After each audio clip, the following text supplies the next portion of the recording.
Marc Raimondi here for ESPN with former UFC women's bantamweight champion, one of the most popular women's fighters in UFC history, Miesha Tate. Miesha, thank you so much for taking the time. I really appreciate your time. I know you're very busy. You have a fight coming up. Yeah, and perhaps that's not even the busiest part. I would say my two kids definitely give me a run for my money when it comes to time as well. That's fair. That's fair. Of course, Yeah. You fight Ketlen Vieira on November 20th in Las Vegas. We will get to that in just one second. But I heard that there was an intruder, there was an invader who tried to sabotage our interview. And the acronym for this invader is USADA, USADA. Right. What happened? You got ambushed by USADA right before the interview today? Yeah, pretty much. And they want to do all the tests. So I got poked on this arm. I got a dry blood test on this arm, and I also donated some golden fluid. So yeah, but not at all. But you know what? When you've been posting pictures and feeling like I feel, I knew they were gonna come knocking soon. So you blame the Instagram, the Instagram selfies for this. Yeah, man, I'm shredded. I'm like 12% body fat. They just can't believe it. It's okay.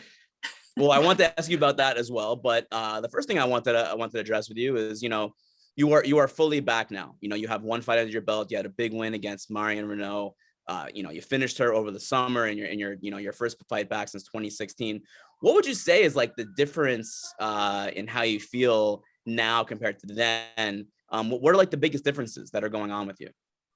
Well, it had been almost 5 years between fights, right? So there were a lot of questions circling my comeback and, a lot of doubters. But as far as the way I just feel like I've been able to build on momentum.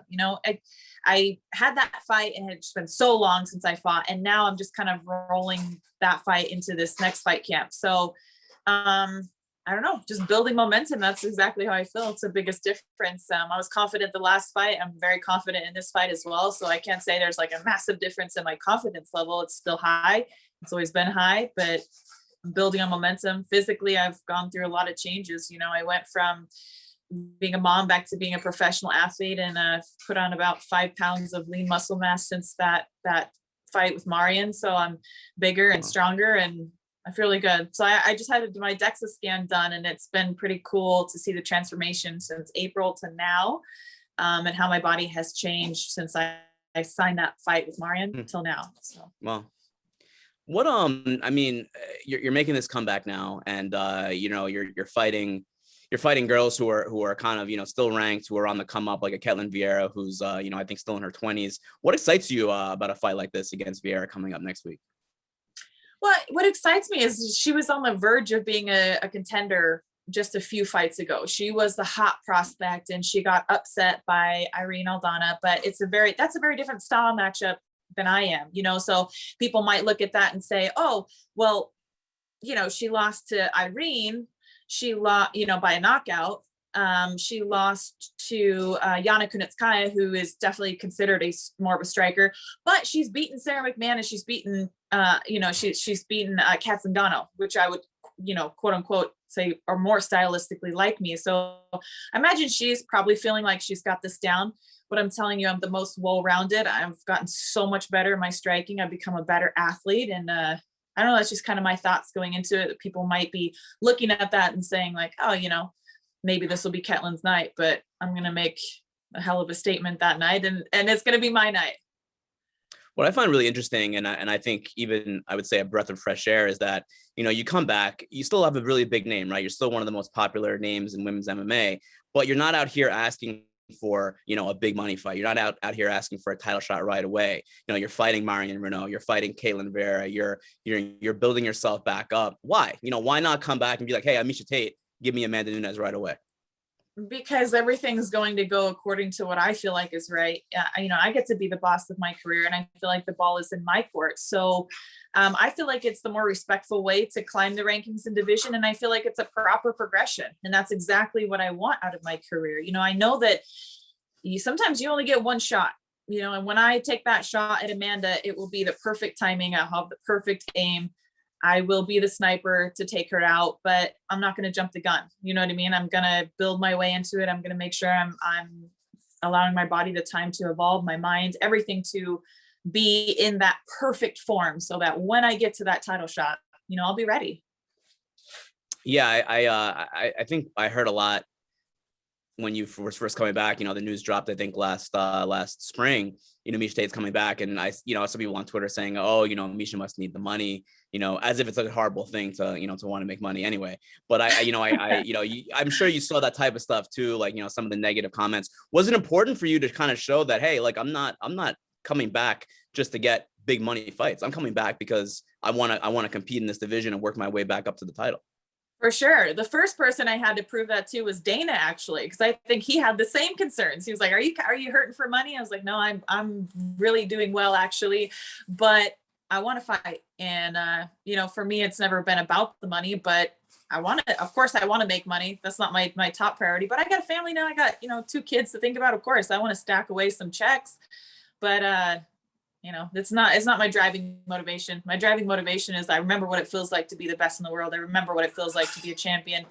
And, for the first time, I feel like I've been able to let go of a lot of dead weight. I've been able to make better decisions and have a more consistent camp with a better support system. And I think it would be such a shame to leave the sport the way that I did, knowing that I was never allowed to or never able to give my full 100%. So realistically, whether I become a champion or not, I had to do this for me.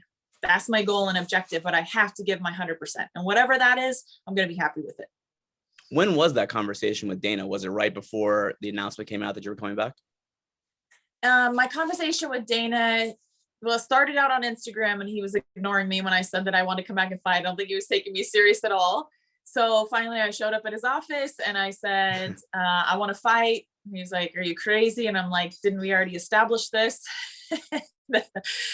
So it kind of just went from there. And he said, I'll let you know. And I said, "Well, wait a minute. You can't just like leave me hanging. Like, you're leaning towards yes, or you're leaning towards no?" And he's like, "I'm leaning towards yes." I'm like, "All right, let's do this." So I just gave him the call as soon as I felt like I was ready to take on a full fight camp.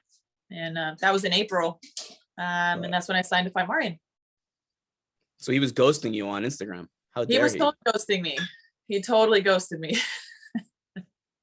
So now you're back. You have the win under your belt. You have a big fight against Vieira coming up.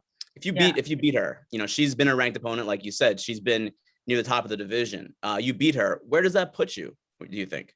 She's ranked, last time I looked anyway, she's ranked 1 spot above me. So I came in at number 8. I think she's still at number 7. And I think a dominant win over her puts me for sure in the top 5. And I understand it could definitely put me in a number 1 contender conversation. I think it depends on the performance. I think with a really dominant win, it could make me the next number 1 contender. It could be a conversation because the division has been run by Amanda for so long since I left.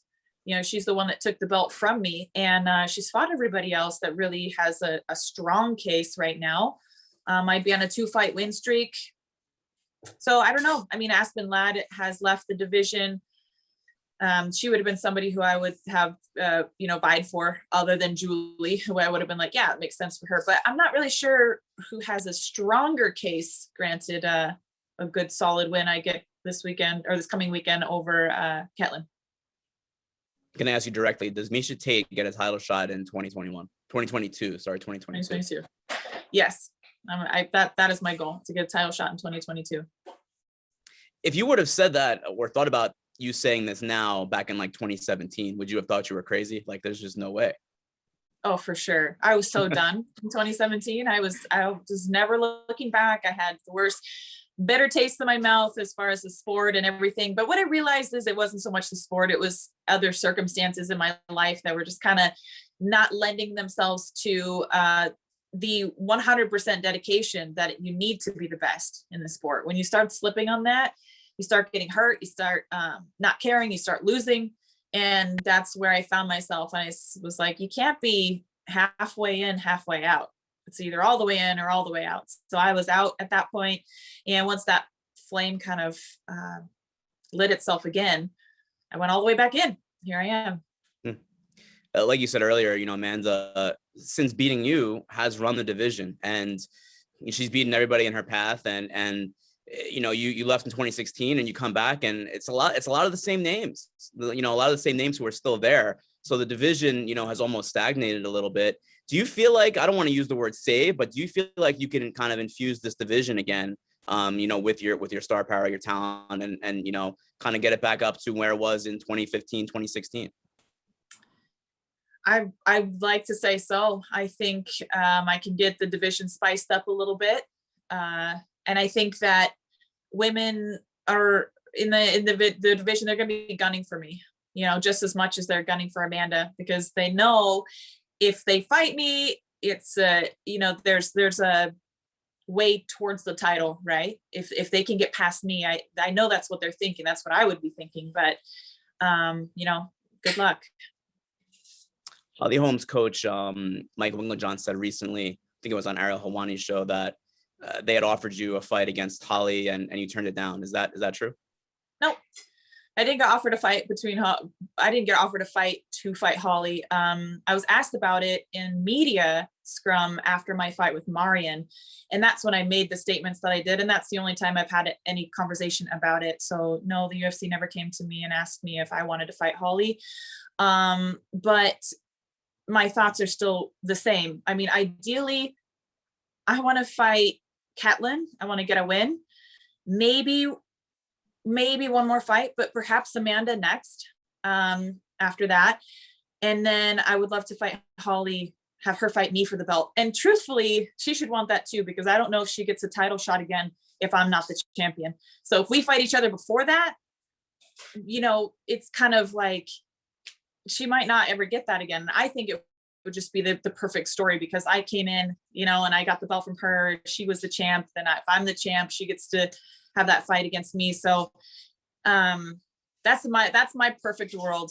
We'll see what happens. I got to focus on Ketlen Vieira November 20th, but I always look a little bit in the future of like, what's a perfect case scenario for the next year for me? What would that long-term plan look like? Well, beat Ketlen, beat Amanda, fight Holly. It's a pretty good plan. Yeah. that would be my perfect plan. A few last questions for you. Where do you think Kayla Harrison will end up, and where do you think she should go?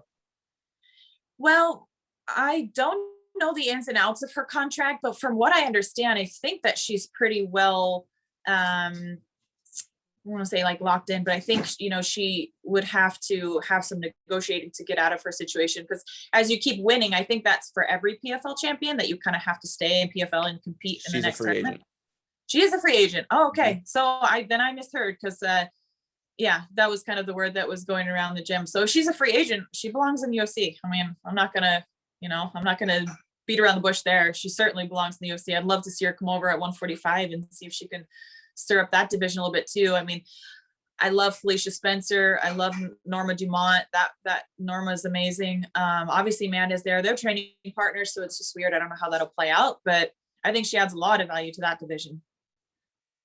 Last thing, when was the last time you thought of the name Ronda Rousey? Oh gosh, yesterday. Why yesterday? You know what? It was just one of those things I was thinking about when you talk about long-term goals. And I know she's retired and she just had a baby, and that's all fine and dandy, but man, it would be a dream come true if she came back and I could fight her one more time. I know I have what it takes to beat Ronda Rousey. And, she knew part of the kryptonite for me was, in my former relationship, was causing the rift between him and I, so that everything was unstable in the personal life, and having the rivalry and the extra pressure of somebody kind of that you're with day in and day out was such a detriment to me, that I think I went into those fights so congested in my mind. I really wasn't able to be just fighting her. I was also fighting myself. I was also fighting my relationship. I was also fighting all these extenuating circumstances. And I think you're going to see this November 20th. It was the tip of the iceberg when it came to Marion Reneau. I mean, I think I made a strong case. If you look at it, I was gone for 1,709 days. I had 2 children, and I came back and I finished a woman who had never been finished. And I would say that I dominated the fight, which Marion never really gets dominated. She loses split decisions, But if that wasn't enough, you know, people were gonna say, oh, it's a retirement fight. Okay, well, I think people usually fight their retirement fights pretty dang hard. If that wasn't enough, just let me sell you again on November 20th, because Ketlen Vieira is a big step up in competition. She has a judo background as well. I would say that's where she probably stands out the best. So I'm excited to show the world what I've learned, how I've improved, how much better I am in every area. And yeah, let me show you. So 2022 title and Ronda Rousey, is that what you want? Is that the ultimate goal? Title, Holly Holm, Ronda Rousey.